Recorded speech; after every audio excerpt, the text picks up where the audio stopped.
Bienvenidos hermanos al módulo 8, el último módulo de Teología Contemporánea de este semestre. Vamos a orar y vamos a pedir que Dios bendiga nuestra sesión juntos antes de entrar a estudiar este tema. Oremos.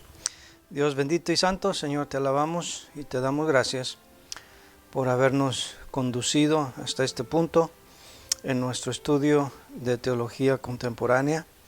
Señor, en este último módulo no es la excepción.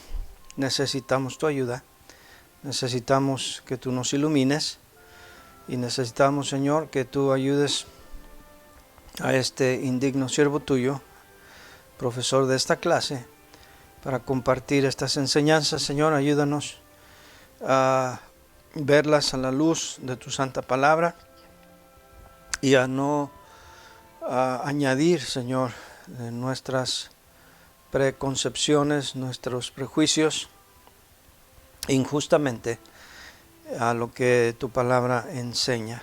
Te lo pedimos en nombre de Cristo. Amén. Este último módulo, hermanos, lo estoy añadiendo en lugar de otro tema que habíamos estado enseñando en semestres anteriores, en el módulo 5. Entonces reestructuré los módulos este semestre para tratar este tema. En realidad quería tratar dos temas más, pero este es bastante amplio y por lo tanto vamos a dedicar todo el tiempo a este asunto. Ha habido ya por algún tiempo un movimiento llamado el movimiento mesiánico. Este movimiento consiste en reavivar cosas del Antiguo Testamento. La mayoría de las personas que se unen a este movimiento no son judíos, pero tienen una inclinación, un afecto especial hacia el pueblo de Dios, hacia el Antiguo Testamento, el idioma hebreo y las costumbres judías. Pero este movimiento mesiánico, indebidamente, en su deleite, en su enamoramiento de lo que es del pueblo hebreo, de los judíos, han querido incorporar a los creyentes y a la iglesia del Nuevo Testamento elementos que solamente pertenecen al Antiguo Testamento, específicamente al pueblo de Israel. Yo creo que algunos de estos movimientos, y ha habido diferentes, algunos definitivamente son heréticos, y no creo que los miembros de algunos de estos grupos ni siquiera sean salvos. En cambio, hay otros que han comenzado bien, predicando, creyendo la palabra de Dios, específicamente el aspecto de la salvación por gracia, por medio de la fe, no por obras, en el Nuevo Testamento, pero que en su enamoramiento, en su infatuación, llamo yo, hacia el elemento judío, han estado incorporando enseñanzas a creyentes en iglesias bautistas fundamentales de origen judaico, de origen hebreo, y que si en algunos casos no han llegado a convertirse en secta, yo creo que tarde o temprano a eso van a llegar, como han llegado otros grupos mesiánicos. Tal es el caso del pastor Isaac Rodríguez, de la Iglesia Bautista Bíblica El Faro, en Pasadena, Texas. Y este grupo, hermanos, enseña que todos los creyentes del Nuevo Testamento tenemos que seguir cumpliendo la ley, que no hay distinción del Antiguo Testamento al Nuevo Testamento, que no por ser salvos ya debemos olvidarnos de la ley. Como resultado, como vamos a estudiar en este módulo, esto resulta en otro evangelio. El evangelio de que en el Nuevo Testamento el cristiano debe obedecer la ley si quiere estar en buenos términos con Dios. Entonces vamos a analizar este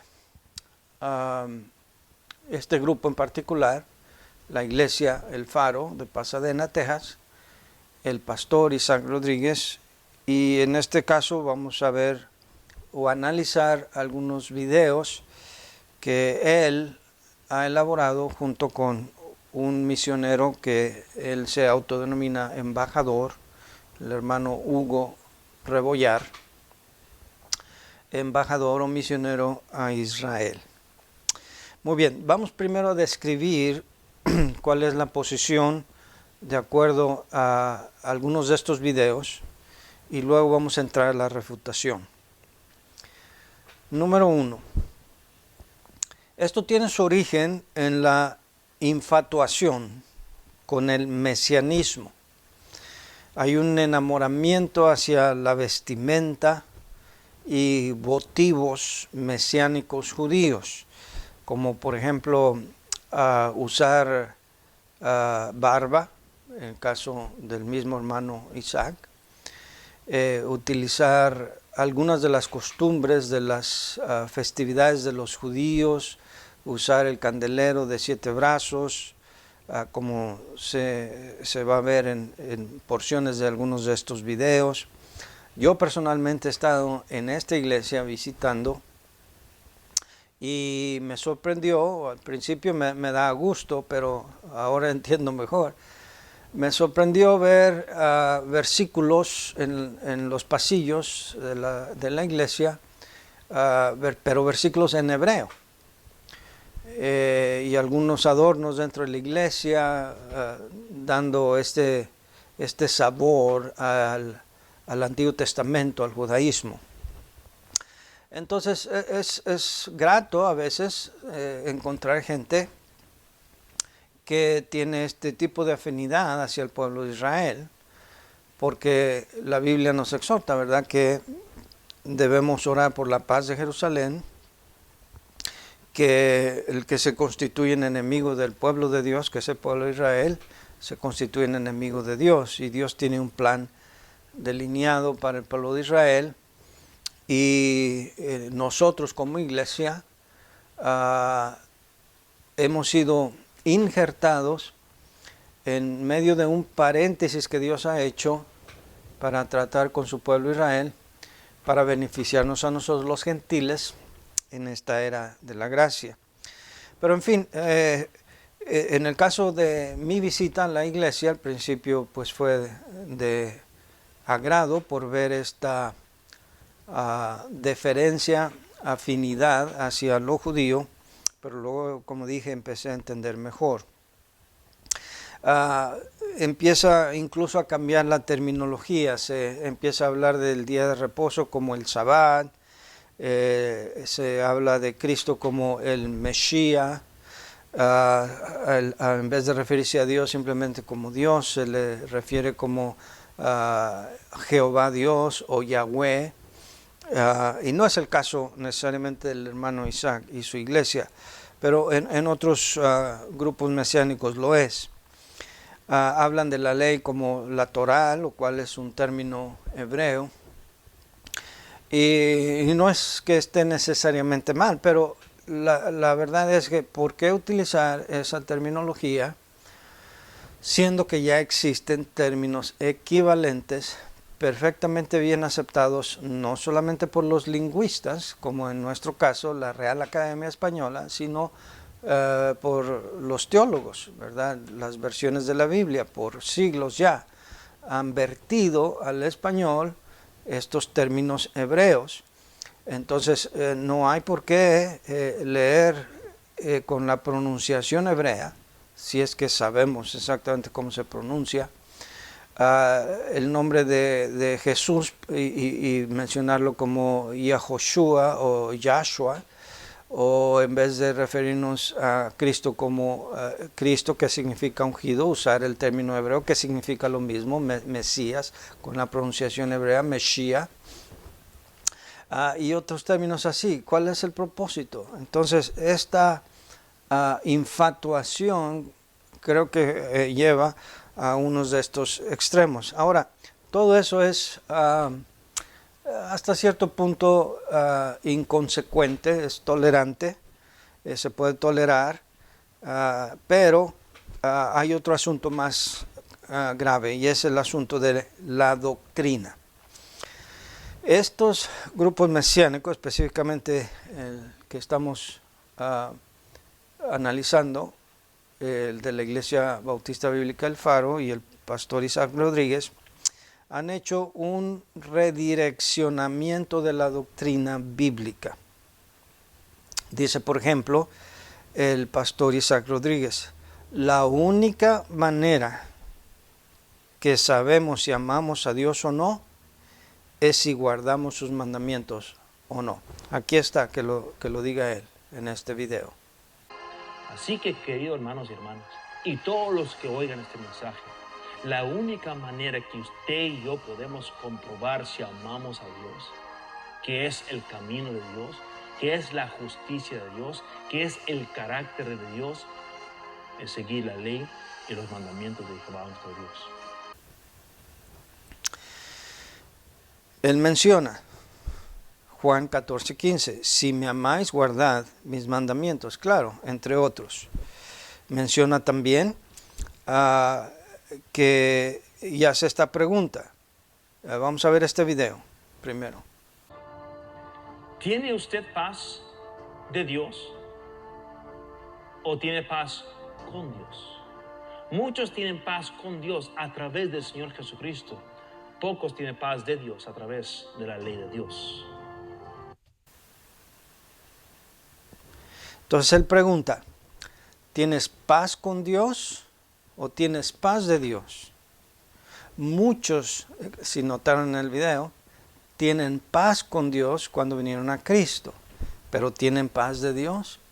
Entonces, en una manera muy sutil, empieza realmente a atacar a aquellos que no creen como él. Sí, estos mensajes no están dirigidos a gente inconversa. Estos mensajes se ve que están dirigidos a creyentes que están satisfechos. Romanos 5:1. Que tenemos paz para con Dios por medio de nuestro Señor Jesucristo, cuando venimos a Él. Pero ahora ellos quieren añadir a este nuevo elemento de que si no estás obedeciendo toda la ley, como vamos a ver más adelante, entonces realmente no amas a Dios, no disfrutas una buena comunión con Dios, no tienes paz de Dios, no te has congraciado con Dios, no andas bien con Dios. Romanos 3:31, que he citado por ellos también, dice, por la fe invalidamos la ley en ninguna manera, sino que confirmamos la ley. Ahora, este versículo es mencionado para sustentar la tesis de estos hermanos, y su tesis es que debemos seguir obedeciendo la ley. Aunque en el contexto claramente Pablo no está hablando de seguir obedeciendo la ley, Pablo en el capítulo 3 está hablando, y como vamos a ver en un poco más detalle, de que la ley nos sirvió como un espejo, que por medio de la ley nosotros conocemos lo que es el pecado. Pero que la ley tiene su vigencia y tiene su valor, pero en ningún momento la conclusión a la que llega el hermano Isaac y el hermano Hugo Rebollar, de que invalidamos la observancia de la ley, es la conclusión a la que está llegando Pablo aquí, completamente equivocado. No solamente hay un redireccionamiento de la doctrina bíblica, hay una redefinición de la doctrina bíblica. Ellos usan esta frase, sí, que hay que seguir guardando los mandamientos, pero no para salvación. ¿Ok? Entonces empieza a ver aquí una ambivalencia. Entonces es una transición muy lenta, pero como dije hace un rato, que va a llegar, si no es que ya llegó en algunos casos, en herejía y en una secta, como este ministerio 119. Mire este cuadro, cómo enfatiza. Cambia el asunto de confiar en Dios y su palabra y el de estar en las obras. Entonces ya quitó el asunto de, en vez de decir confiar en Dios, debería decir tener fe en Cristo. Si es que no están cambiando, como dicen, que la salvación es por la fe, pero va un proceso en el que ya no es tener fe en Cristo, ahora es creer en Dios y en su palabra. Y mucho cuidado, porque aún ese término, creer en Dios y su palabra, ellos se refieren a todo lo que en la Biblia se refiere a la ley, como ellos la interpretan.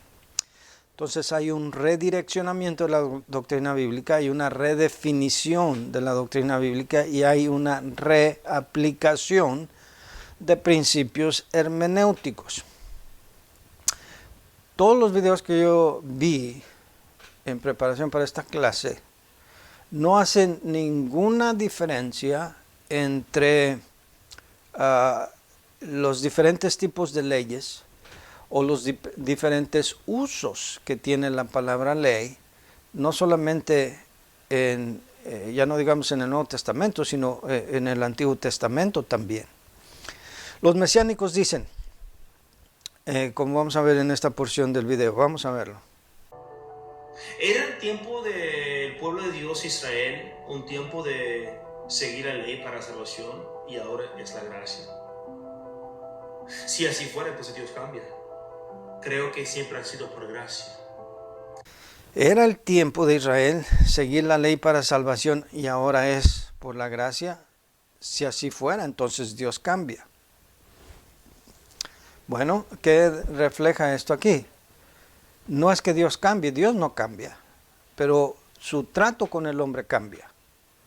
Y de ahí la importancia de interpretar la Biblia en forma dispensacionalista. Dicen ellos, ¿que no es Dios inmutable o si cambia Jehová Dios?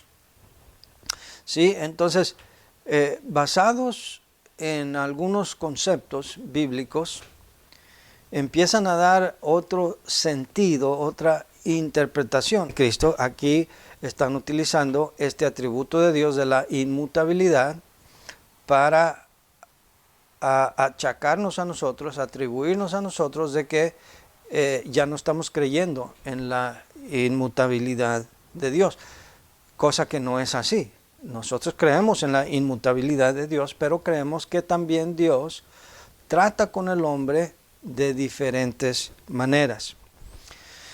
Ellos dicen, Moisés mandó obedecer la ley hasta que venía el Mesías, pregunta el pastor Isaac. No, claro que no. Claro que no. Pero el concepto de la ley cambia de una dispensación a otra.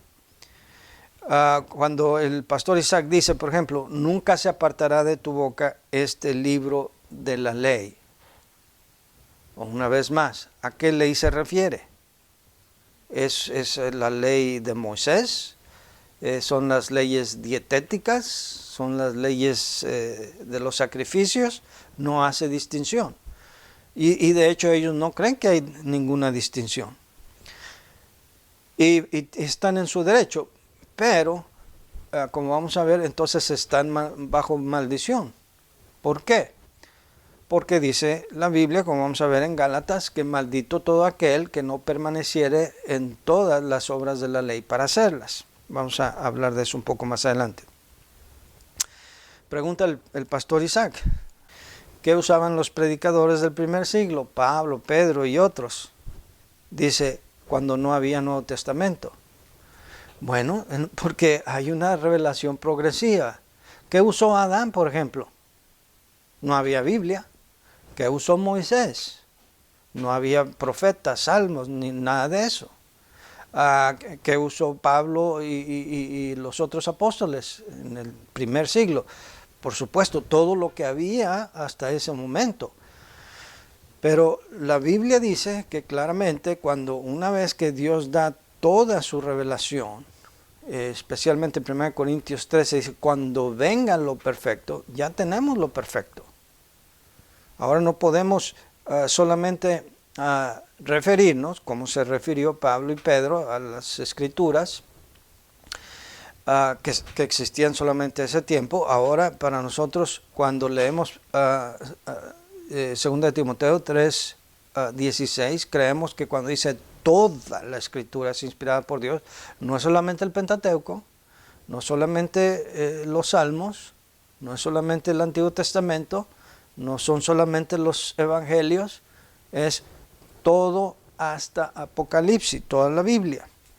Entonces, si no tenemos un enfoque dispensacionalista en nuestra hermenéutica, vamos a cometer los errores que han cometido las sectas, y este es el peligro que yo veo en este grupo. Van a caer en una secta porque ahora están reinventando, por así decirlo, o pasándose por alto principios hermenéuticos. ¿Cuál es la otra opción, diría usted? Porque hay mucha aversión hacia el dispensacionalismo. Y pueden algunos señalar correctamente algunos errores de algunos dispensacionalistas, pero no por los errores de algunos que defienden la posición dispensacionalista. Quiere decir que el sistema en su totalidad esté equivocado. Más bien, podemos estar en desacuerdo en puntos de menor importancia, varios dispensacionalistas, pero sí creemos que el método de interpretación bíblica dispensacionalista le hace más justicia a las Escrituras que el método, que es la otra alternativa, la que iba a mencionar, de la teología del pacto. Muy bien, entonces vamos a entrar a la refutación. La ley. Se menciona mucho la ley.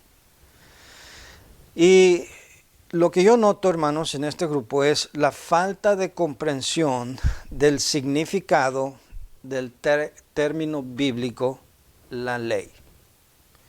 La ley, o Moisés, o los profetas, o los escritos sagrados. ¿Qué es la ley?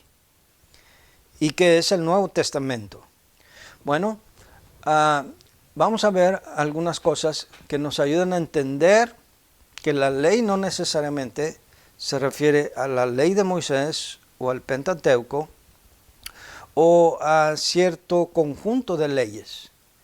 A veces puede referirse solamente al Decálogo, a los 10 mandamientos. A veces puede referir a todo el Antiguo Testamento, o puede referirse solamente al Pentateuco, o no necesariamente a la ley dada por Moisés. Vamos a ver algunos ejemplos. En Lucas 24:44. Y él les dijo, estas son las palabras que os hablé, estando aún con vosotros, que era necesario que se cumpliese todo lo que está escrito de mí en la ley de Moisés, en los profetas y en los salmos. Ahora aquí el Señor Jesucristo está utilizando la división de las escrituras judías como era la costumbre judía. Los judíos tenían sus escrituras divididas en la Torá, o sea, la ley. Tenían el Nabim, que es el conjunto de los libros de los profetas, y el Ketubim, que son los escritos sagrados. Ahora, no quiere decir que solamente hay profecía en el Nabim, o sea, en la sección de los profetas, porque en los salmos hay mucha profecía. Tenemos ahí salmos mesiánicos. Y de la misma manera, no solamente en el Pentateuco encontramos leyes. Hay muchas leyes también en el libro de los salmos y en el libro de los profetas. Pero esto es una manera como los judíos se referían a sus escrituras. Era la Torá, Nabim y Ketubim. Y aquí, utilizando esa terminología, el Señor Jesucristo básicamente lo que les está diciendo aquí a los discípulos, camino de Emaús, es que las Escrituras, o sea, todo el Antiguo Testamento hablaban acerca de Él. La ley de Moisés, los profetas y los salmos. Ahora, los 10 mandamientos que nosotros llamamos 10 mandamientos, que fueron esa lista específica de 10 mandamientos, en realidad en hebreo no se utiliza la palabra mandamiento. En hebreo se utiliza la palabra davar. Y la palabra davar significa palabra o dicho. Entonces, en la terminología hebrea, los 10 mandamientos, lo que nosotros llamamos 10 mandamientos, no son simplemente mandamientos, son las 10 palabras, o los 10 dichos, o como usted lo quiera entender. Ahora, en el Antiguo Testamento, se refiere entonces a este grupo específico de los 10 mandamientos, se les llama las palabras o los dichos, los 10 dichos. Pero en el Nuevo Testamento también se utiliza la palabra logos para referirse a las palabras o la palabra de Dios. Por ejemplo, en Juan 1:1, en el principio era el logos, que en nuestra versión Reina Valera 60 dice verbo, aunque en otras versiones dice palabra, y no está mal ninguna de las dos. En el principio era la palabra o el verbo, como quiera que sea. Y aquel logos fue hecho carne, versículo 14, y habitó entre nosotros. Entonces mantenga esto en mente. La ley, que son los 10 mandamientos, se les menciona o se les identifica en el idioma hebreo como palabra. En el Nuevo Testamento, Jesucristo es identificado como la palabra de Dios, el logos de Dios. Y ahora mire lo que dice Hebreos capítulo 1. Dios, habiendo hablado muchas veces y de muchas maneras en otro tiempo a los padres por los profetas, en estos postreros días nos ha hablado por el Hijo, a quien constituyó heredero de todo y por quien asimismo hizo el universo. Entonces, la palabra de Dios puede estar contenida y se le puede hacer referencia a ella como la ley. En el Nuevo Testamento es todo el Nuevo Testamento, pero llegamos al punto en el que Jesús mismo es la palabra viva de Dios. En estos postreros días, nos dice aquí, el libro de Hebreos, nos ha hablado por el Hijo, el verbo, el logos, que se hizo carne y habitó entre nosotros. Entonces, esto es lo que nosotros conocemos como la revelación progresiva. Y es importante entender esto. En el Antiguo Testamento tenían solamente parte de la revelación de Dios. Pregunta el pastor Isaac, ¿a quién se referían Pablo y Pedro y otros escritores del Nuevo Testamento en su tiempo si no había Nuevo Testamento? A lo que había revelado hasta ese momento. Pero ahora nosotros ya tenemos la revelación completa. En estos postreros días Dios nos ha hablado por medio de su Hijo. Pero sea que le llamemos las 10 palabras como los 10 mandamientos o la ley, ya sea de Moisés o refiriéndonos a todo el Pentateuco, o le llamemos el logos, lo importante es saber el origen y la esencia de lo que es esta palabra de Dios. Mire conmigo Salmo 118, 89. Para siempre, oh Jehová, permanece tu palabra en los cielos. Otras versiones traducen, está establecida tu palabra en los cielos. ¿Sí? La palabra de Dios es eterna. Y la palabra de Dios existía antes de que Dios se la inspirara a los hombres para escribirla, ya sea en hebreo y caldeo, hebreo y arameo, para el Antiguo Testamento, o ya sea en griego, en lo que se refiere al Nuevo Testamento. Pero la palabra de Dios allá existe, allá ha existido, y Dios la ha comunicado. Entonces, la esencia de la palabra de Dios sí está en la ley, y está también en los escritos del Nuevo Testamento, y está en la persona, la palabra personificada de Dios, que es Cristo. Entonces, para los judíos bien podía ser Torah, Nabim y Ketubim.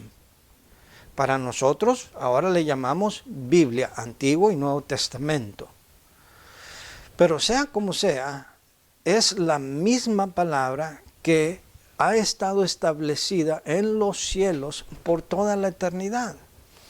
Y esto es importante entender, porque cuando la Biblia en el Nuevo Testamento habla de que si amamos a Dios, guardamos sus mandamientos, hay que entender la esencia, el sentido de lo que es la palabra de Dios. Bien puede ser la ley, porque todavía tenemos leyes de Dios que debemos obedecer, pero no necesariamente como están escritas, descritas y sobre todo interpretadas en el Antiguo Testamento por el pueblo de Israel.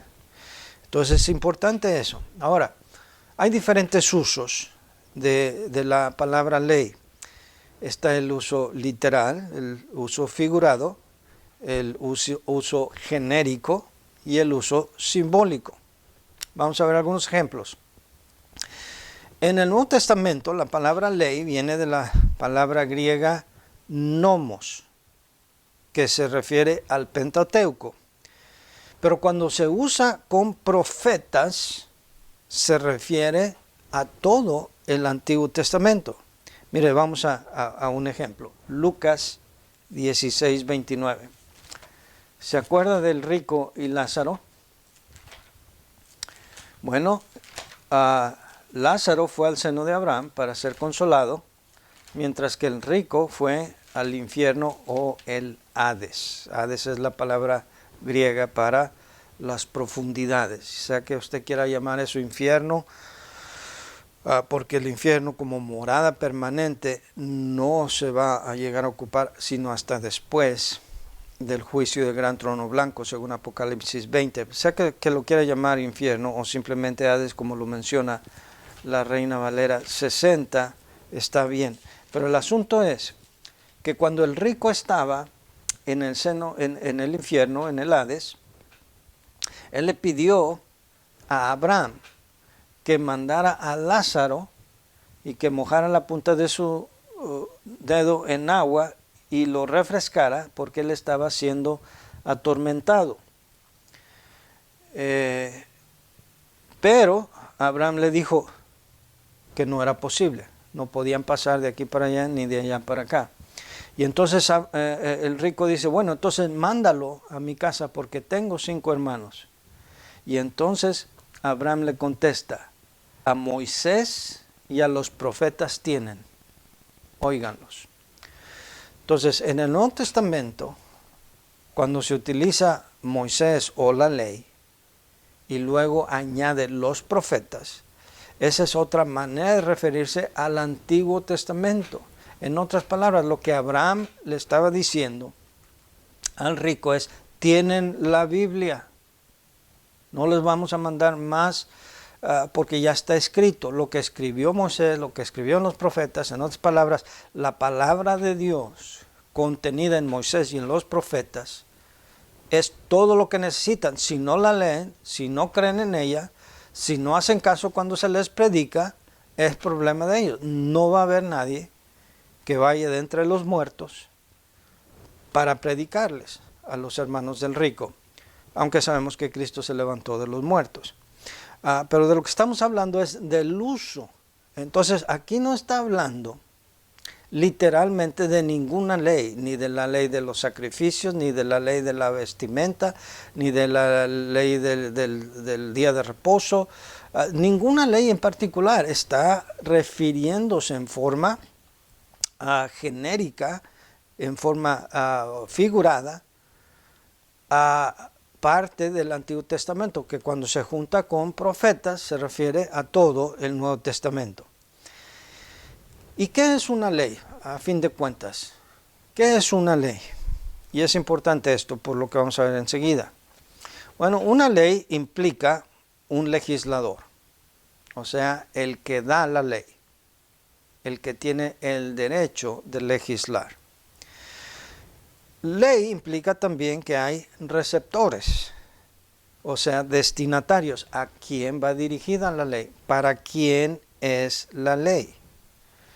Y parece que estos hermanos mesiánicos se olvidan de a quién se ha dirigido esta ley a la que ellos se quieren aferrar y que quieren imponer a todo el pueblo de Dios, con el chantaje de que si amamos a Dios necesitamos obedecer esa ley. Mire, un versículo bien citado por estos hermanos, Malaquías 4:4. Dice allí: acordaos de la ley de Moisés, mi siervo, al cual encargué en Horeb ordenanzas y leyes, y note la última frase, para todo Israel. Y yo sé que nosotros como iglesia somos la Israel espiritual. Pero aquí es donde cometen el error los de la teología del pacto. Solo porque nosotros somos la Israel espiritual, no quiere decir que Dios ya dio por caducada su relación con el pueblo de Israel. Esta ley aquí claramente dice que fue dada a toda esa ley, a todo Israel. Y a menos que usted sea judío, y a menos que usted pertenezca a alguna de las 12 tribus de Israel, hay leyes ahí, como vamos a ver, que no se aplican a nosotros como cristianos. Y vamos a ver parte de este problema que hubo en la iglesia primitiva. Vamos a hablar del Concilio de Jerusalén. Ahora, también hay que hablar del espíritu de la ley. ¿Cuál es el espíritu? ¿Cuál es la intención? ¿Qué es más importante de la ley? ¿La letra o el espíritu? Y Pablo habla mucho acerca de eso. Pero aún en el Antiguo Testamento, Dios estaba cansado del mismo pueblo de Israel a quien le dio la ley, de cómo ellos observaban solamente la letra de la ley, en forma mecánica, ritual, religiosa, muerta espiritualmente. Y Dios no se agradaba de ello. Vamos a ver un par de pasajes. Amós 5, 21 al 22. Dice Dios: aborrecí, abominé vuestras solemnidades, y no me complaceré en vuestras asambleas. Si me ofreciereis vuestros holocaustos y vuestras ofrendas, no los recibiré, ni miraré a las ofrendas de paz de vuestros animales engordados. Otro pasaje, Oseas 6:6. Porque misericordia quiero, y no sacrificio, y conocimiento de Dios más que holocaustos. Entonces, note aquí que, aunque pareciera como que Dios dice, bueno, estas leyes no sirvieron para nada, las vamos a quitar. No, no está diciendo eso. Está diciendo que está harto de que observaran en forma mecánica ritual las asambleas, las solemnidades, sus holocaustos, sus ofrendas. Y dice Dios, no las recibiré. Entonces, ¿cómo compaginamos, cómo hacemos coincidir estas exhortaciones de estos hermanos mesiánicos de que tenemos que cumplir toda la ley, cuando ha habido ocasiones en donde Dios dice, mi alma tiene aborrecida sus lunas nuevas, sus días de reposo. Vamos a ver otros pasajes. 1 Samuel 15:22. Dice ahí que obedecer es mejor que los sacrificios. ¿Sí? Entonces aquí tenemos ejemplos en donde a pesar de estar obedeciendo la ley, no se agradaba a Dios. Entonces si traducimos eso al Nuevo Testamento, el mero hecho de cumplir mandamientos, de obedecer la ley, me va a garantizar a mí estar congraciado con Dios, estar en buenos términos con Dios y demostrarle a Dios que lo amo. Si yo cumplo con ir a la iglesia, a la escuela dominical, leer la Biblia, orar ciertas horas, ir a evangelizar, garantiza eso, que yo tengo ya el amor de Dios y que le estoy demostrando mi amor a Dios. No, hay que entender el espíritu de la ley. Miren lo que dice Jeremías 31:33 al pueblo de Israel. Dice, pero este es el pacto que haré con la casa de Israel después de aquellos días, dice Jehová. Daré mi ley en su mente y la escribiré en su corazón.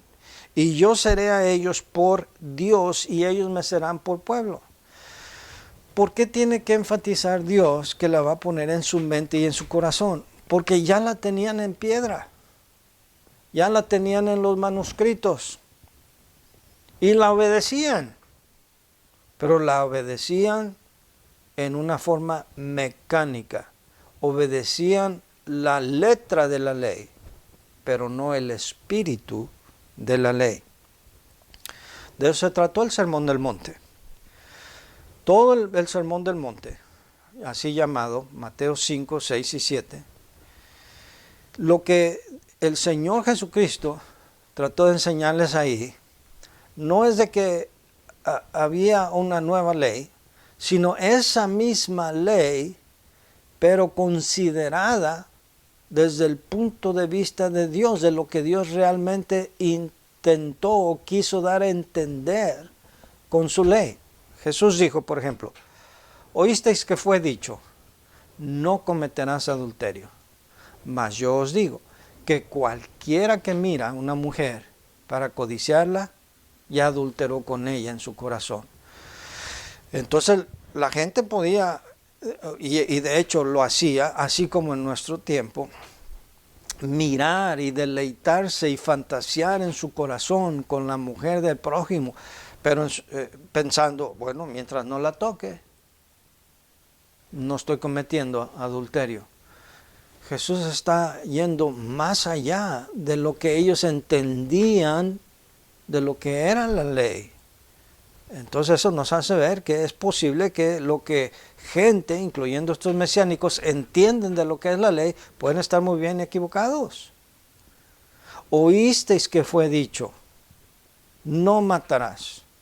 Mas yo os digo, cualquiera que se enoje con su hermano y le llamare fatuo o necio, como le quiera traducir, se ha hecho culpable de juicio.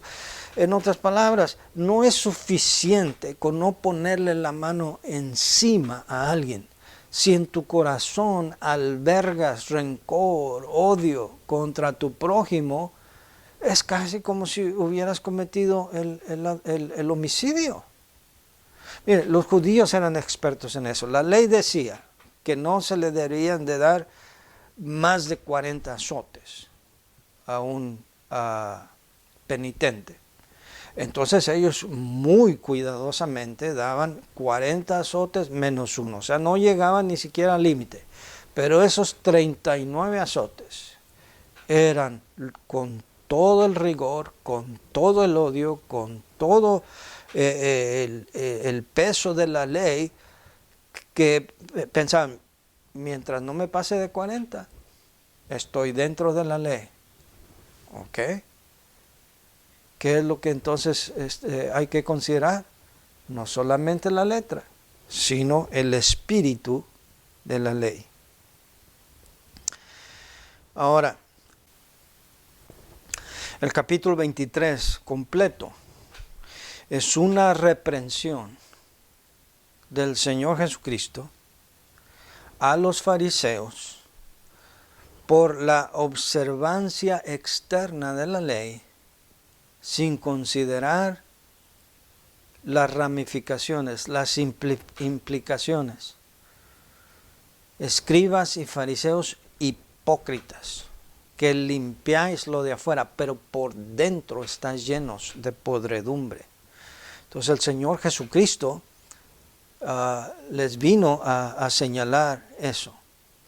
Ahora vamos a hablar por un momento de las dispensaciones. ¿Son bíblicas?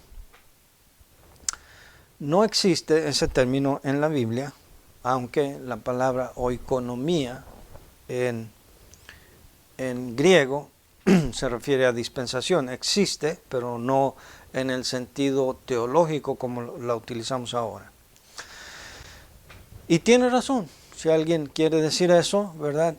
La palabra dispensación no existe tal como la interpretan los dispensacionalistas hoy. Es correcto. Así como la palabra Trinidad no existe, pero es un término teológico que nos ayuda a identificar una verdad de la palabra de Dios. Entonces, aquí tenemos lo mismo. Las dispensaciones son herramientas hermenéuticas que nos ayudan a entender la Escritura completa. Es un enfoque solamente para entender la Biblia. Y si usted no cree en las 7 dispensaciones, que en su mayoría los dispensacionalistas aceptan, otros aceptan 6, otros aceptan 8, otros menos, está bien, no hay problema.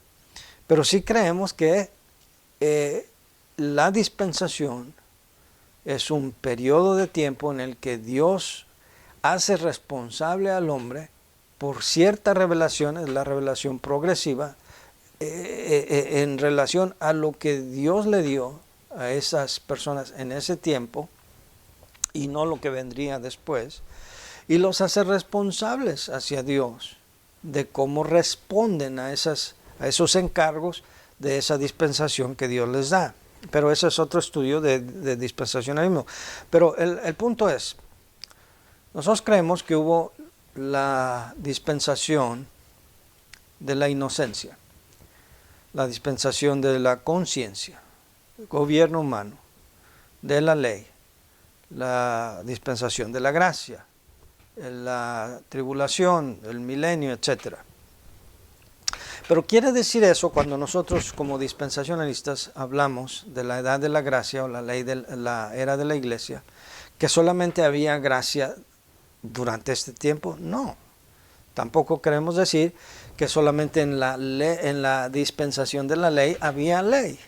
No, ya dije, también hay ley, porque la ley representa la palabra de Dios. Pero tiene diferentes conceptualizaciones que Dios quiso incluir en ese término de la ley, en las diferentes dispensaciones.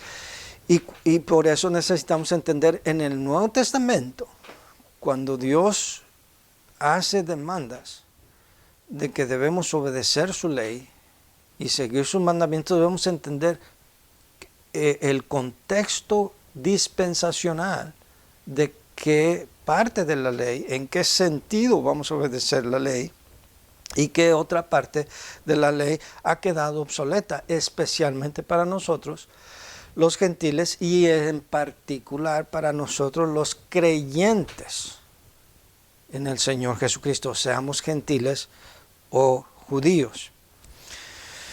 Ahora, dicen ellos, Dios es el mismo. Sí, Dios es el mismo, pero trata diferente con el hombre en cada una de las dispensaciones. Preguntan, ¿a qué escrituras se referían Cristo y los apóstoles cuando hablaban de las escrituras? A la revelación que tenían, ya explicamos eso. Ahora, la ley completa, en la dispensación de la ley, ¿cuál era esa ley? ¿Era solamente lo que Dios le dio a Moisés en el monte Sinaí? No. Todo el Pentateuco, aún dentro del Pentateuco, podemos ver una progresión de cómo fue dada la ley. Después de las 10 palabras que son los 10 mandamientos, las 10 dabars, las 10 palabras, vinieron otras leyes a complementar. Vinieron las leyes sacerdotales, las leyes sacrificiales, leyes de la dieta y otras que vamos a hablar. Pero el conjunto de leyes se puede clasificar en 3 categorías. Primero, la ley civil. Esta ley civil fue dada para los judíos, para el pueblo de Israel. Tenía que ver con su vestimenta, tenía que ver con su dieta, tenía que ver con castigos por no guardar el día de reposo. Había ciudades de refugio donde iban los que por accidente habían matado a alguien más. Había leyes de la lepra, había leyes de la herencia. En fin, había leyes de, por ejemplo, apedrear a los hijos rebeldes. Entonces, a mí me gustaría ver a estos celosos de guardar la ley, me gustaría ver que alguno de ellos lleve a sus hijos a que sean apedreados por todos los de la ciudad cuando sea un hijo rebelde. Ah, no, pero hermano, eso es diferente. Bueno, no es la ley. No debemos obedecer la ley. ¿Cómo demuestras, para utilizar las palabras de ellos? ¿Cómo demuestras que amas a Dios? Dice el pastor Isaac, guardando toda la ley. Ok, entonces hay que guardar toda la ley. Además de la ley civil, también había la ley ceremonial o ritual, dada a Israel en su relación, desde el punto de vista estrictamente religioso, en su relación con Dios. Aquí se incluyen las ofrendas, los holocaustos, los sacrificios, ofrendas de paz, ofrendas mecidas. Aquí se incluyen las leyes sacerdotales. Aquí se incluye, por ejemplo, todo lo relacionado al tabernáculo, el mobiliario, lo que se llevaba a cabo tras el velo, la división entre el lugar santo y el lugar santísimo, porque entraba el sacerdote una vez al año solamente. Todo lo cual, nos dice Colosenses, es sombra de lo que había de venir. Todo eso tuvo su cumplimiento en el Señor Jesucristo. Vea específicamente Hebreos 8, 9 y 10. Y cuando decimos que Romanos 6, 14, que ya no estamos bajo la ley, se refiere a esa porción de la ley que ya cumplió el Señor Jesucristo por nosotros. Él es nuestro Cordero Pascual. Él es la vaca mecida. Él es el sumo sacerdote que entró tras el velo, y no una vez no una vez al año como lo hacía el sumo sacerdote, sino una vez para siempre. En fin, todo esto está delineado ahí. Pero miren lo que dice Colosenses 2, 16 y 17. Por tanto, nadie os juzgue en comida o en bebida. Está hablando de esa ley civil para los judíos. En cuanto a días de fiesta, la fiesta de los tabernáculos, la fiesta de las trompetas, la fiesta de los panes sin levadura, la fiesta de los tabernáculos. Dice, todo lo cual es sombra de lo que ha de venir, pero el cuerpo es de Cristo. Además de la ley civil, además de la ley ceremonial o ritual, viene la tercera y la última, la ley moral. La ley moral, aunque fue dada a Israel, está dirigida a toda la raza humana y ha sido dada para la legislación de la conducta humana. De tal manera que la Carta Magna de las naciones principales, la Constitución de la República Francesa, la Constitución de Inglaterra y su descendencia en América, de los Estados Unidos, y todas las constituciones de los países judeocristianos tienen su base en esta ley moral de Dios. En esta ley moral de Dios están los 10 davars, los 10 mandamientos. No matarás. Eso es parte del carácter de Dios. ese no cambia, eso no pasa, no queda obsoleto, porque es parte del carácter de Dios. No levantarás falso testimonio, no codiciarás. Sí, el decálogo, los 10 mandamientos, se resumen, según el mismo Señor Jesucristo, en 2. Amarás a Dios sobre todas las cosas, o según el evangelio que uno quiera citar, y amarás a tu prójimo como a ti mismo. ¿Por qué? Porque el decálogo en eso consiste. Los primeros 2 mandamientos se refiere a tu amor para con Dios, y el resto es a tu amor al prójimo. Si tú amas al prójimo, no vas a codiciar su asno, su buey, su mujer, nada de lo de tu prójimo. No le vas a quitar la vida. Todas esas leyes se refieren, se reducen al amor. Y una vez más, es la interpretación, el espíritu de la ley lo que importa aquí. Pecados sexuales. Todo eso tiene que ver con la ley moral de Dios. Esa no ha cambiado.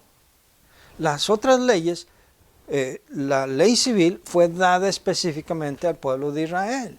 No tenemos que vestir con túnica, no tenemos que traer filacterías, no tenemos que traer los flecos como hacían los fariseos. No tenemos que mantener la cuaresma como los católicos, es una copia de esa ley de los judíos en el Antiguo Testamento. No estamos obligados a eso. Y como ahorita vamos a ver en el concilio de Jerusalén en Hechos capítulo 15. Pero los mesiánicos no hacen distinción. Miren lo que dice aquí el pastor Isaac. Porque toda la ley de Jehová es perfecta, que convierte el alma. ¿Sí? Toda la ley de Jehová es perfecta. No, Señor. Sí, la ley es perfecta, pero eso no quiere decir que vamos a aplicar parte de la ley que fue referida a cierta dispensación y a un cierto grupo de personas y aplicarla indistintamente en otra dispensación a otro grupo de personas a las cuales no les fue dirigida. A nosotros los cristianos la Biblia no nos manda apedrear a nuestros hijos. La Biblia no manda que si alguien está leproso se ponga un saco de silicio, esparza ceniza por el aire y cuando vea personas que se acercan vaya gritando inmundo, inmundo, inmundo. Esa ley fue dada para los judíos en el Antiguo Testamento. Ahora vamos a Romanos 6, 14. Y pasan mucho tiempo tratando de convencernos, los mesiánicos, de que nosotros interpretamos mal Romanos 6, 14. Porque el pecado no se enseñoreará de vosotros, pues no estáis bajo la ley, sino bajo la gracia. Pregunto yo, ¿estamos o no estamos bajo la gracia? ¿A qué ley se refiere Romanos 6:14? Los mesiánicos nos dicen que es la ley del pecado. Y en el video, el hermano Isaac y el hermano Rebollar se toman mucho tiempo para decir que Romanos 3, 4, 5 y luego el 7 se refieren a esa ley del pecado, que ya estamos muertos a esa ley y que por lo tanto ya no estamos bajo esa ley, la ley del pecado, y que ahora estamos bajo la gracia.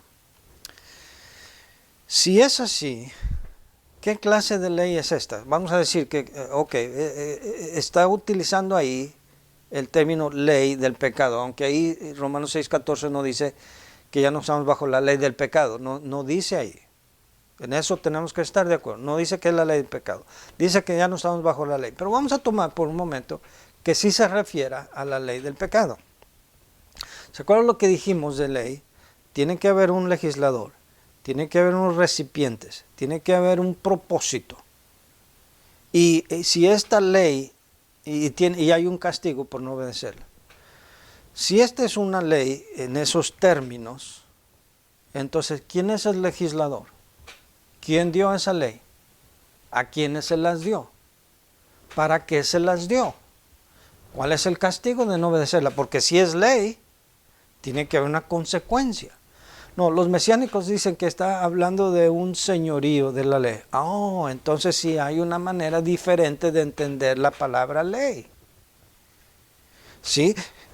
Para los mesiánicos es para poder evitar el bochorno de aceptar que Romanos 6:14 claramente dice que no estamos bajo esa ley civil y ceremonial del Antiguo Testamento, aunque seguimos bajo la ley moral.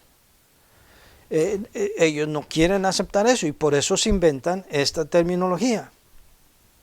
Dicen ellos que incluso hasta llegar a Romanos 8:2, claramente, ahí está ya la conclusión, la cereza sobre el pastel. Romanos 8:2 dice, porque la ley del Espíritu de vida en Cristo Jesús me ha librado de la ley del pecado y de la muerte. Ahí está.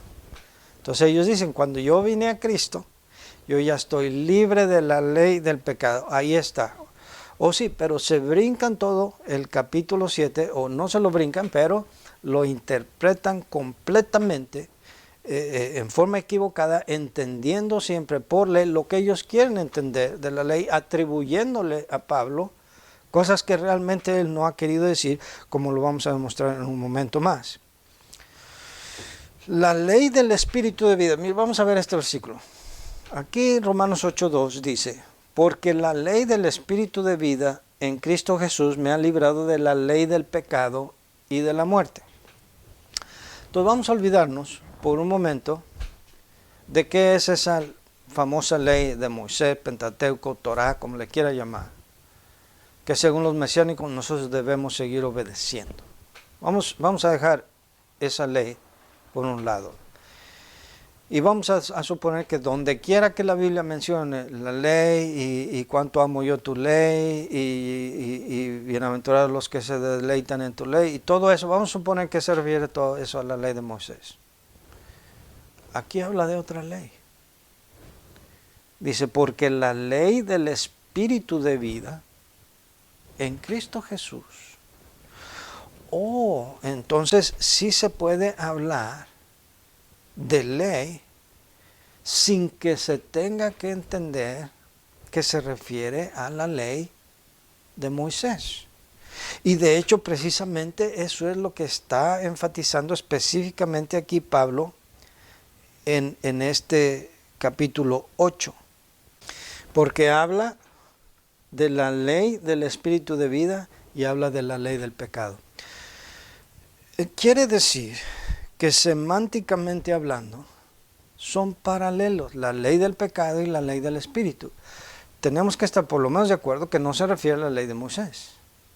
Pero si aquí introduce otra ley diferente y que dice que es del Espíritu y que además es del Espíritu de vida, quiere decir que Pablo a través de todo su epístola ha estado tratando de convencernos que estando en Cristo estamos mejor en esta ley del Espíritu, que es de vida, que la ley muerta del Antiguo Testamento, que condena, que mata, que destruye, como lo dice él en el capítulo 7. No puede ser de otra manera. Mire, vamos a Romanos 3, 19 al 21. Dice ahí, pero sabemos que todo lo que la ley dice, lo dice a los que están bajo la ley, para que toda boca se cierre y todo el mundo quede bajo el juicio de Dios. Ahora, en repetidas ocasiones en este video, el hermano Hugo Rebollar y el pastor Isaac Rodríguez dicen que Romanos 3, 4 y 5, y luego al llegar al 6 para explicar 6:14, se refiere a la ley del pecado. Mire lo que dice el 19 otra vez. Sabemos que todo lo que la ley dice, si no es esta la ley de Moisés, ¿qué ley es? No puede ser la del pecado. Dígame dónde está. ¿Dónde están sus manuscritos? ¿En qué libro están? Se está refiriendo a la ley de Moisés. Y dice aquí que lo dice para los que están bajo la ley. Y como dije, si usted no nació judío, usted no está bajo esa ley. Y aún si fue judío, ahora en Cristo ya no está obligado a cumplir esa ley, como vamos a ver en el concilio de Jerusalén. Versículo 20, ya que por las obras de la ley ningún ser humano será justificado delante de él, porque por medio de la ley es el conocimiento del pecado. Ahora, en eso están de acuerdo los mesiánicos, es decir, que la ley no es para salvación. Ok, entonces ¿para qué es? Se convierte en salvación por obras, porque para poder estar congraciado con Dios, yo necesito guardar toda la ley. Pero el punto que estamos tratando de mostrar aquí es que aquí no se refiere a la ley del pecado y que esta ley fue dada a un pueblo para que toda boca se cierre. Y luego mira el versículo 21. Pero ahora, aparte de la ley, ¿de qué ley estamos hablando? De la ley de Moisés. Se ha manifestado la justicia de Dios, testificada por la ley y por los profetas. Ahora mire cómo utiliza aquí el término ley y profetas. Ya dijimos que cuando los judíos hablaban así, se referían a todo el Antiguo Testamento, por lo que la palabra ley también se usa aquí en otro sentido. Ahora, hay otro evangelio. Vamos a Gálatas, por favor. Gálatas nos dice que hay otro evangelio. En Gálatas capítulo 1, versículo 8. Mas si aún nosotros o un ángel del cielo os anunciare otro evangelio, diferente del que os hemos anunciado, sea anatema. Y yo sé que aún los mesiánicos dirían amén a esto. Pero ¿cuál es ese otro evangelio? Casualmente, o no casualmente, providencialmente, Pablo mismo, el mismo autor de Romanos, nos dice aquí en Gálatas, ¿cuál es ese otro evangelio? Toda la epístola de Gálatas está escrita precisamente para refutar ese evangelio. ¿Qué es ese otro evangelio? Vamos a ver algunas pistas para identificar este otro evangelio que está refutando aquí el apóstol Pablo. Capítulo 2, versículo 15. Dice, nosotros, judíos de nacimiento y no pecadores entre los gentiles, sabiendo que el hombre no es justificado por las obras de la ley, sino por la fe de Jesucristo, nosotros también hemos creído en Jesucristo para ser justificados por la fe de Cristo y no por las obras de la ley, por cuanto por las obras de la ley nadie será justificado. Entonces, estamos claros que aquí enfatiza en lo que están de acuerdo los mesiánicos, de que somos justificados por la fe, no por las obras de la ley. Pero estamos de acuerdo que está hablando de la ley de Moisés.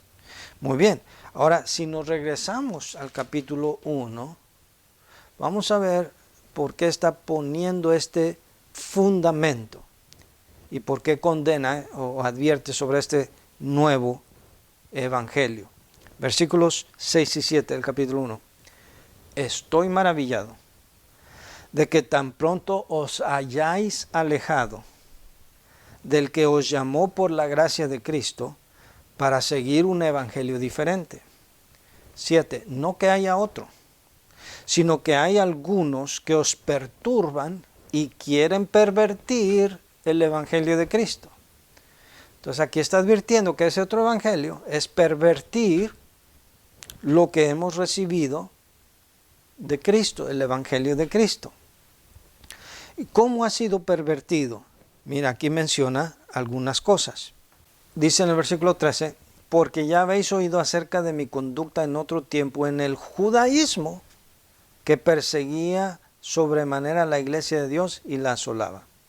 Y en el judaísmo aventajaba a muchos de mis contemporáneos en mi nación, siendo mucho más celoso de las tradiciones de mis padres. Muy bien, llegamos al capítulo 2 y empieza a decir qué es este nuevo evangelio. Dice, después pasados 14 años, subí otra vez a Jerusalén con Bernabé, llevando también conmigo a Tito, pero subí según una revelación, y no para correr o haber corrido en vano, expuse en privado a los que tenían cierta reputación en el evangelio que predico entre los gentiles, mas ni aun a Tito, que estaba conmigo, con todo y ser griego, fue obligado a circuncidarse. Entonces parte de este nuevo evangelio es traer cosas de la ley, como circuncidarse. Esto ya es otro evangelio. Seguimos leyendo, versículos 12 al 14. Pues antes que viniesen algunos de parte de Jacobo, comía, está hablando que resistió a Pedro cara a cara, versículo 11, comía con los gentiles, pero después que vinieron se retraía y se apartaba porque tenía miedo de los de la circuncisión. Y en su simulación participaban también los otros judíos, de tal manera que aún Bernabé fue también arrastrado por la hipocresía de ellos. O sea, observar la ley era hipocresía, como ellos lo estaban haciendo. Pero cuando vi que no andaban rectamente conforme a la verdad del evangelio, dije a Pedro delante de todos: si tú, siendo judío, vives como los gentiles y no como judío, ¿por qué obligas a los gentiles a judaizar? Ahí está el otro evangelio. Judaizar es otro evangelio. Y ya sabemos que los mormones, los testigos de Jehová, la Iglesia Católica, predican otro evangelio. Pero aquí específicamente en Gálatas, Pablo se refiere al evangelio de judaizar. Entonces, hermanos, tarde o temprano este grupo se va a identificar como otro evangelio en el momento en que abandonan los principios del Nuevo Testamento para tratar de imponer en los creyentes del Nuevo Testamento su interpretación. No la Biblia, como ellos dicen. Vamos a sacar lo que enseña la Biblia. No, tu interpretación de la Biblia no es lo mismo que la Biblia. Así como mi interpretación no es necesariamente la Biblia. La Biblia es la palabra establecida en los cielos eternamente. Esa es la verdadera palabra de Dios, infalible. Tu interpretación o la mía puede ser falible. Pero cuando la de algún grupo o individuo o iglesia se desvía de la posición tradicional, fundamental, ortodoxa de la verdadera iglesia de Cristo, lo siento, pero eso se convierte en otro evangelio, según lo que estamos viendo aquí.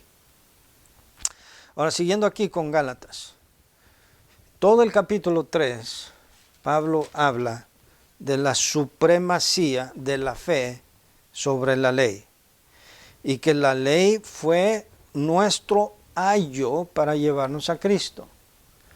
La palabra para ayo en griego es paidagogos, de ahí viene la palabra pedagogía. Fue nuestro maestro, fue nuestro niñero, nuestra niñera para llevarnos a Cristo. Antes de que viniera Cristo se necesitaba la ley. Pero una vez que vino Cristo, esa ley a la que está haciendo referencia aquí ya no la necesitamos. Una vez que viene, para tomar esta comparación, una vez que viene mami o papi, ya no se necesita la niñera, ya no se necesita la nana, ¿verdad? Ya llegó papá y mamá. Así también con el creyente, la ley sirvió de ayo. Ya no la necesitamos. La ley a la que se refiere aquí Pablo en Gálatas, déle la interpretación que usted le quiera dar. Mire, Gálatas 3:10, por eso digo que el judaísmo mesiánico está bajo maldición. Gálatas 3:10 dice: porque todos los que dependen de las obras de la ley están bajo maldición. ¿Dependen de la ley para qué? Los mesiánicos dirían, para tener la bendición de Dios. Para como lo quieras interpretar. Pero dice aquí, todos los que dependen de las obras de la ley están bajo maldición, pues escrito está: maldito todo aquel que no permaneciera en todas las cosas escritas en el libro de la ley para hacerlas. En todas. Aquí sí cabe la palabra todas. Todas las están escritas en la ley. desde el lavamiento de pies, de manos, desde la vestimenta de los judíos, de las leyes dietéticas, de no comer cerdo, de las leyes de los sacerdotes, todas ellas, las ciudades de refugio, todas ellas, si no las cumples, estás bajo maldición, de acuerdo a Pablo. Ahora vamos al concilio de Jerusalén. El concilio de Jerusalén fue convocado precisamente porque empezaron a llegar a la iglesia los gentiles. Usted recuerda en el capítulo 10, Pedro tuvo la visión de los lienzos que descendían con animales inmundos. En esa experiencia Dios le enseñó a Pedro que lo que Dios limpió no lo debe llamar él común o inmundo, dándole a entender que él iba a comenzar un nuevo ministerio. Él iba a ser enviado a la casa de Israel, mientras que Pablo fue enviado a los gentiles. Pero aquí el problema era si los judíos iban a obligar a los gentiles a judaizar, o sea, obedecer la ley. Y miren aquí en el capítulo 15 de Hechos, versículo 10, lo que dice Pedro. Ahora pues, ¿por qué tentáis a Dios poniendo sobre la cerviz de los discípulos un yugo que ni nuestros padres ni nosotros hemos podido llevar? Hermanos mesiánicos, los judíos con toda su devoción, judíos ortodoxos, no pudieron llevar esa carga. Por favor, no traten de imponerla sobre el pueblo de Dios salvo por gracia. Hacia el final del concilio de Jerusalén, llegaron a esta conclusión, versículos 28 y 29. ¿Qué vamos a hacer con toda la ley? ¿La vamos a seguir obedeciendo? Si van a ser obedientes los gentiles, si quieren las bendiciones de Dios, si quieren demostrar su amor a Dios, tienen que guardar la ley. Esa fue la conclusión. Vamos a ver cuál fue la conclusión. Dice el versículo 28, porque ha parecido bien al Espíritu Santo y a nosotros no imponeros ninguna carga más que estas cosas necesarias, que os abstengáis de lo sacrificado a los ídolos, de sangre, de ahogado y de fornicación, de las cuales cosas si os guardareis, bien haréis. Pasadlo bien. ¿Dónde quedaron los sacrificios? Las ofrendas de paz, las ofrendas mecidas. ¿Dónde quedaron las leyes relacionadas a los leprosos? ¿Dónde quedó el decálogo? ¿Dónde quedó todo lo demás? Algunas cosas siguen vigentes, la ley moral de Dios. Pero todo lo demás, los discípulos y el Espíritu Santo les pareció no poner más carga que esas cosas, abstenerse de los sacrificados a los ídolos, del ahogado, de la fornicación, todas esas cosas relacionadas a la ley moral de Dios y a la idolatría, al adulterio espiritual. Pero de todo lo demás no estaban obligados a seguirlo.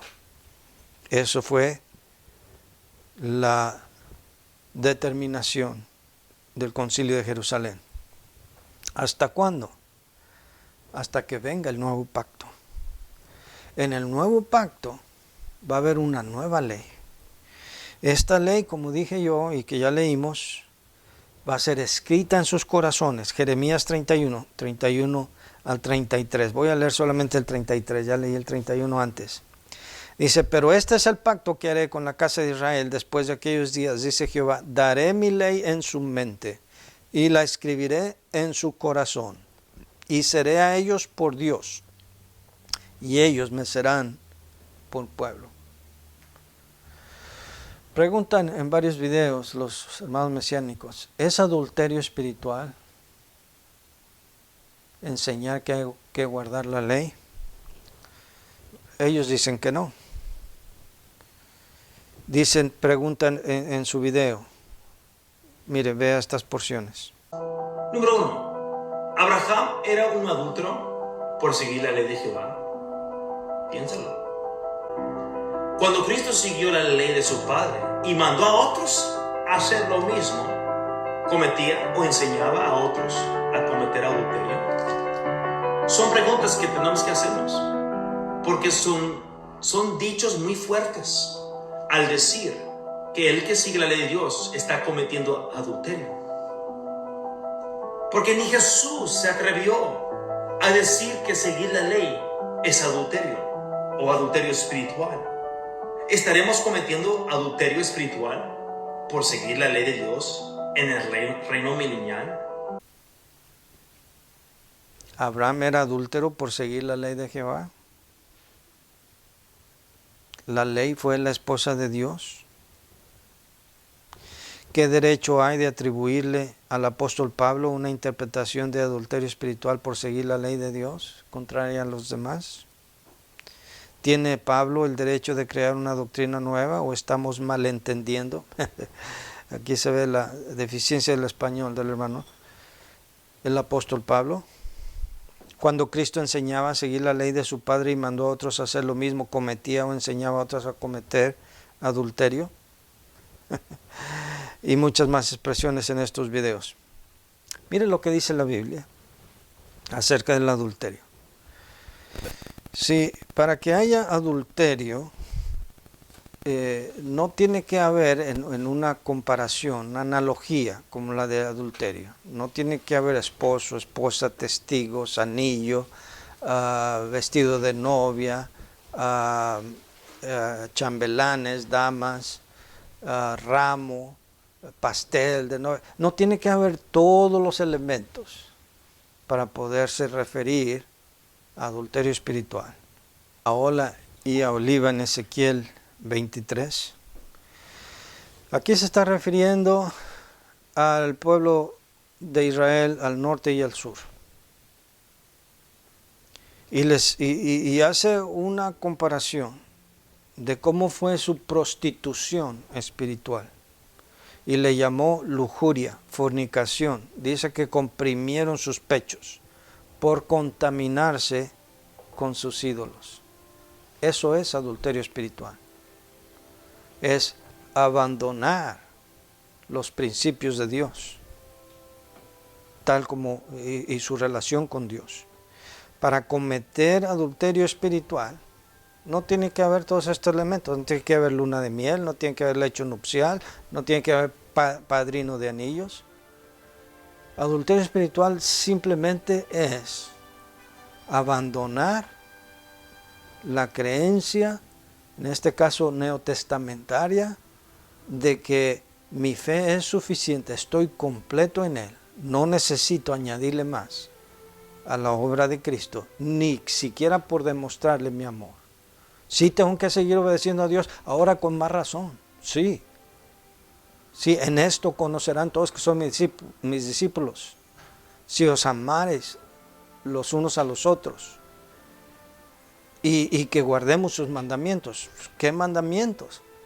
Los mandamientos que son vigentes en cada dispensación, incluyendo esta dispensación de la gracia. Mira lo que dice Jeremías 3:20. Pero como la esposa infiel abandona a su compañero, así prevaricasteis contra mí, oh casa de Israel, dice Jehová. Prevaricasteis quiere decir que lo abandonaron. Gálatas 5:4. De Cristo os desligasteis, los que por la ley os justificáis.